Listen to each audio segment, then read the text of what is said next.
This troubleshooting video is intended to familiarize you with the key components of the Wick 280 engine, followed by the basic essentials of properly priming and starting the pump. It will then focus on some potential problems regarding starting the pump or its operation in the field, as well as detailed steps on how to overcome them. The video does not cover the pump end or its setup. For the proper operation and setup of all our pumps, go to the Support tab on our website homepage, then click Videos. The Wick 280 is essentially the same procedure as the Wick 375. The following are some of the key components and their respective locations that we need to be familiar with for this pump. Ignition switch, throttle, choke, air filter, fuel line and fuel line filter, cutout switch, spark plug,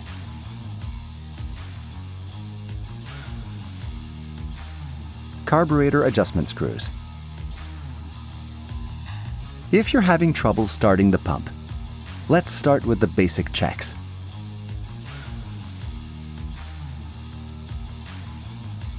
Verify that the on-off switch is in the on position. Throttle to the start position.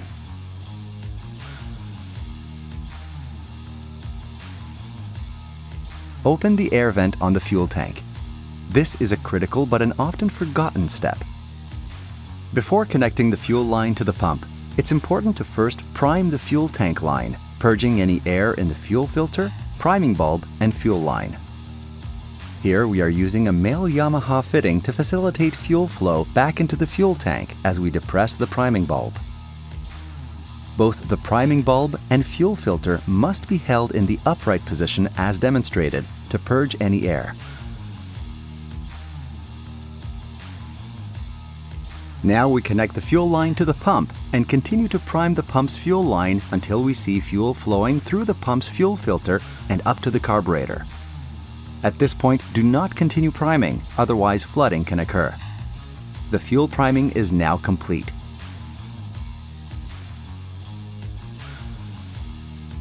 For a cold engine, place the choke to the closed or start position. Opening the choke after the first ignition is a critical step in order to prevent flooding. Listen carefully for the first ignition as we hear here. It might sound as subtle as this, but it is still a first ignition. With the choke open in the run position, pull the starter rewind until the engine starts. This should not require more than 2 or 3 pulls. Allow a brief warm-up period and adjust the throttle as required. With the pump in off position and choke in run or open position, place one foot on the pump frame and grab the rewind starter with 2 hands. Pull on the rewind until you find the point where the most resistance is felt on the stroke of the rewind starter. This is the top dead center or TDC. Give a firm, quick pull to draw any air from the pump fuel line. Repeat a second time. Now we're ready to start the pump. Place the choke in start or closed position. Set throttle to start warm-up position. Turn on-off switch to on. With your foot on the frame, grab the starter rewind handle and pull to the TDC point. Then give a firm, quick pull and repeat until the engine fires. As soon as you hear the first ignition, open the choke by placing the lever in the run position and repeat the starter pull cord procedure until the engine starts. Once the engine starts, adjust the throttle to the desired operating power.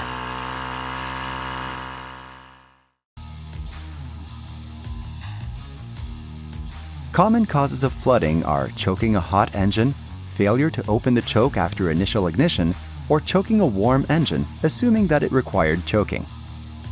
All of these will allow too much fuel to flow into the cylinder, causing flooding. We will now demonstrate what to do if the engine is flooded. Assuming the engine is not severely flooded, with the ignition still in the on position, open the choke, position the throttle to 3/4 full, and give several pulls on the starter rewind. This will purge any fuel. It should start after 3 or 4 pulls. If the engine does not start, it could be severely flooded. In other words, after multiple attempts to start while the other checks all appear to be okay, then we recommend simply changing the spark plug, therefore knowing we are now attempting to start with a dry contact. This usually works. The air filter should be checked periodically and replaced if necessary. A dirty filter can impede the engine from starting or cause it to stop after a short running time. Only loosen the wing nut as demonstrated so as not to drop the nut and washers. Remove the filter and replace if necessary.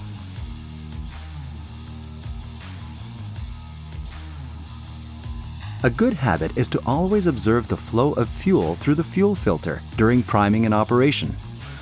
Replace if it appears dirty or if you observe restricted fuel flow.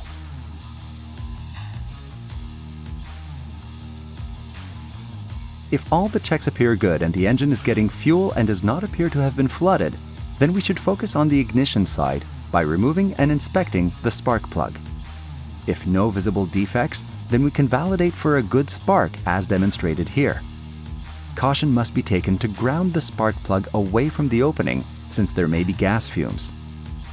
Visually inspect the spark plug for signs of damage. Any damage would be an obvious defect for not getting a spark. Visually inspect this connection. Gently pull while twisting this connection to confirm proper connection. Again, this should be an obvious defect when examining the magneto lead wire. In the case of a suspected magneto problem, contact your nearest authorized dealer.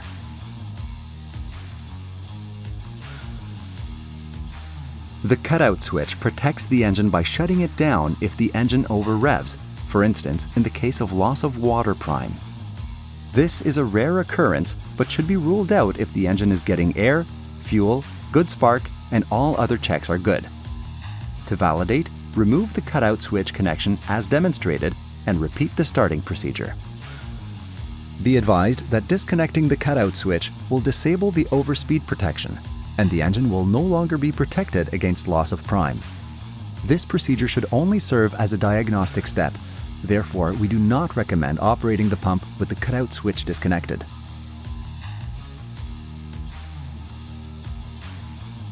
Another possible cause of the engine stalling under load could be a dirty fuel line filter or a dirty carburetor. As previously mentioned, if this filter appears to be dirty, or we can observe fuel struggling to get through, then we should suspect a dirty fuel filter and replace. If we suspect a dirty carburetor, this can also be field repaired depending on your environment, or if not convenient, then the pump should be returned to your maintenance shop for attention.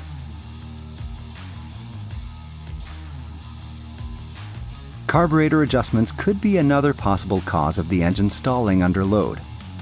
It is important to read the carburetor section of the operating manual since there are several factors that require fuel mix adjustments, altitude especially. A warning: improper adjustment of the carburetor screws could lead to severe and permanent engine damage. If the engine is overheating, then it is likely due to the carburetor fuel mix. Refer to the operating manual carburetor adjustments.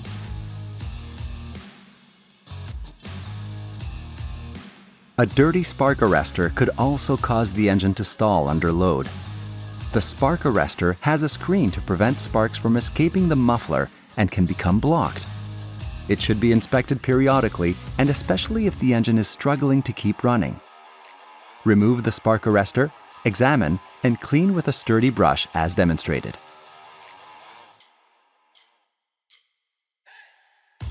Use a high-quality 87 octane or higher gas and 2-stroke oil, meeting class API-TC JASO-FD, and mix fuel to oil at a 40:1 ratio.